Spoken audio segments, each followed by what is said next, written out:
പോലീസുകാരുടെ ക്ഷേമത്തിനായി പിരിക്കുന്ന amenity fund ഉപയോഗിച്ച് തൃശൂർ റൂറൽ എസ്.പിയുടെ ക്വാർട്ടേഴ്സിലെ വൈദ്യുതി ബിൽ അടച്ചെന്ന ഗുരുതര ആരോപണം. പോലീസ് ഹെഡ്ക്വാർട്ടേഴ്സിന്റെ നിലവിലെ ഉത്തരവുകൾക്ക് വിരുദ്ധമായാണ് നടപടിയെന്ന വിവരങ്ങളാണ് പുറത്തുവരുന്നത്. വിഷയത്തിൽ പോലീസുകാർക്കിടയിലും അതൃപ്തി ഉയരുകയാണ്. തൃശൂർ റൂറൽ എസ്.പിയുടെ ഔദ്യോഗിക ക്വാർട്ടേഴ്സിലെ വൈദ്യുതി ബിൽ അടയ്ക്കാൻ പോലീസുകാരിൽ നിന്ന് പിരിക്കുന്ന അമ്യൂണിറ്റി ഫണ്ട് ഉപയോഗിച്ചെന്ന വിവരങ്ങളാണ് പുറത്തുവരുന്നത്. പോലീസുകാരുടെ ക്ഷേമ പ്രവർത്തനങ്ങൾക്കും അടിസ്ഥാന സൗകര്യ വികസനത്തിനുമായി എല്ലാ മാസവും പിരിക്കുന്ന തുകയാണ് അമ്യൂണിറ്റി ഫണ്ട്.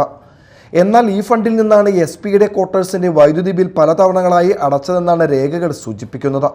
36,000-ലധികം രൂപയുടെ വൈദ്യുതി ബിൽ അമ്യൂണിറ്റി ഫണ്ടിൽ നിന്ന് നൽകിയതായി ഫണ്ട് യോഗത്തിന് മിനിറ്റ്സ് രേഖകളിൽ വ്യക്തമാക്കുന്നതായി വിവരമുണ്ട്. 2024 വിവിധ ഘട്ടങ്ങളിലായി ബിൽ തുക ഫണ്ടിൽ നിന്ന് ചെലവഴിച്ചെന്നാണ് രേഖകൾ പറയുന്നത്. അതേസമയം പോലീസ് ക്വാർട്ടേഴ്സിലെ വൈദ്യുതി ബിൽ ബന്ധപ്പെട്ട താമസക്കാർ തന്നെ വഹിക്കണമെന്ന പോലീസ് ഹെഡ്ക്വാർട്ടേഴ്സിന്റെ നിർദ്ദേശം നിലവിലുമുണ്ട്.